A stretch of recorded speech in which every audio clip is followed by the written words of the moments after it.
Hey everybody, it's Jason Blaha here, and it's time for another breakfast chat. And today we're going to talk about the problem side of body positivity.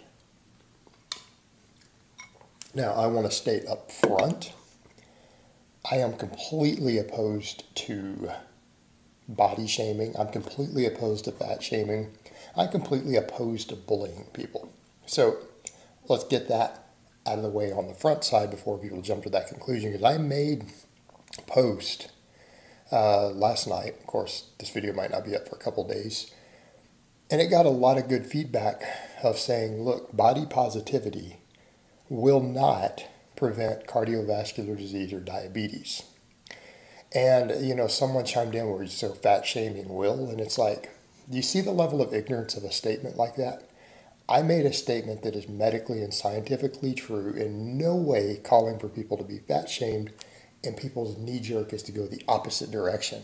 If you're opposed to one thing, then you must be in favor of what I perceive, in my limited myopic view, you must be in favor of what I perceive as the opposite. You must think that's a good thing. No, I can think they're both bad. How's that? I can think that the two viewpoints that you see as the only two possibilities are both bad. And we come to a middle ground and talk about actually caring about ourselves. And that's kind of the problem, is like if body positivity was spun in the right direction of saying, it would actually say, hey, I'm not going to get hung up in my self-worth and value as a person based upon my body fat or my appearance. Okay. However, here's the problem we have. Oftentimes, your outward appearance and lifestyles are a reflection of how you feel about yourself. And this is something a lot of nutritionists and fitness experts and everything note is, if a person truly, really and truly loves themselves, they're not going to be morbidly obese. And that's what we have to remember here. Point needs to be that people need to step back and assess instead of saying, hey, I can be healthy at any size, because that is marketing. There are companies that market that. A lot of them advertise here. It's a social movement and everything, but medical doctors reject it.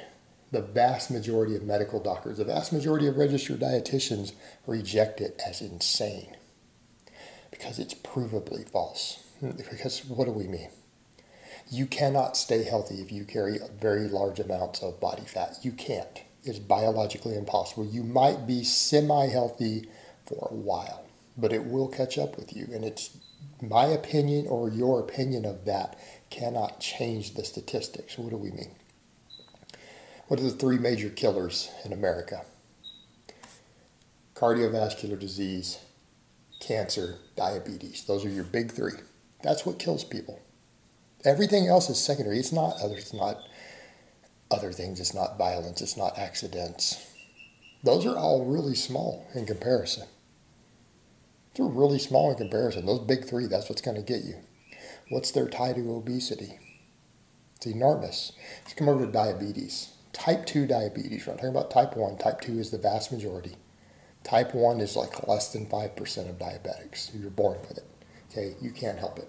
Type 2 is 100% lifestyle induced. It has a genetic component, but that genetic component is completely irrelevant if you're healthy. It will never kick in. It doesn't matter. Obesity, the amount of body fat that you have, the quantity, not just a threshold saying this line, it is quantity.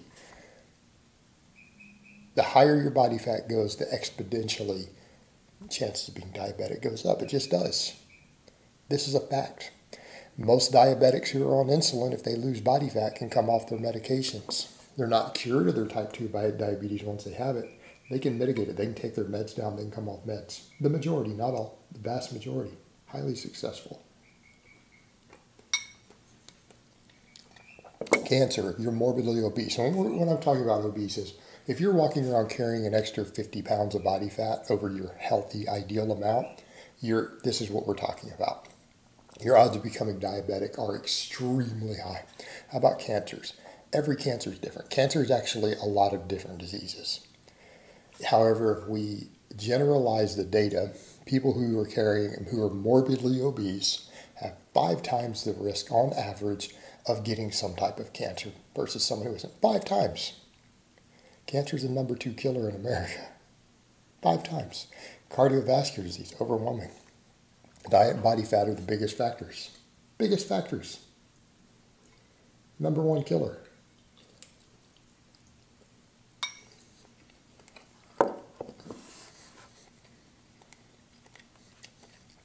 How you feel about your body is not going to change that fact.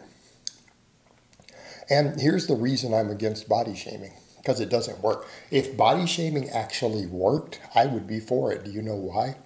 I would rather be mean to someone and save their life than be kind and them die as a result of my actions. Because it's not kind. It's enabling. It's like if we enable a drug addict, or an addict of any type, it could be alcohol, tobacco, whatever, enabling it is harmful. If body shaming actually worked, it would be a great thing. It doesn't work. That's the problem. It doesn't work. That's why I'm against it. It's being mean or cruel in a way that doesn't help that person at all. If it actually helped them, I would say do it. Their life is more important than their feelings. But it doesn't actually work. And it doesn't. Occasionally you'll get a story of someone saying, hey, I got bullied over it and it made me get motivated. Yeah, that happens on occasion, but you're the exception. That actually doesn't work the majority of times. In some cases, it drives them to eat more and get even fatter, which makes it harmful. So then you've been mean and actually been harmful on top of it. That's just a terrible combination. So the point we want to make here is that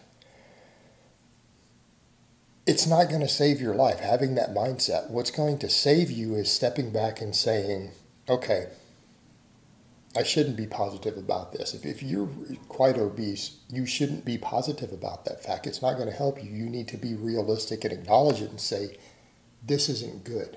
Aspects of my lifestyle are not good. They're harming me. I'm a good person anyways, right? That's your point. You can say, you know what? I'm a good person anyways, and I don't deserve to be subjected to this. It is in my hands to do something about it. Okay? I'm the only one who can fix it. And I deserve for it to be fixed. But you shouldn't be positive about the fact that you're obese, and you certainly shouldn't say, hey, this is healthy at any size. Why eat healthy and have a healthy lifestyle? Well, how do you define healthy? I'm doing a weight drop phase right now, and I'm eating white rice here. Of course, it's chicken, vegetables, and white rice. I'm down 18 pounds at the moment.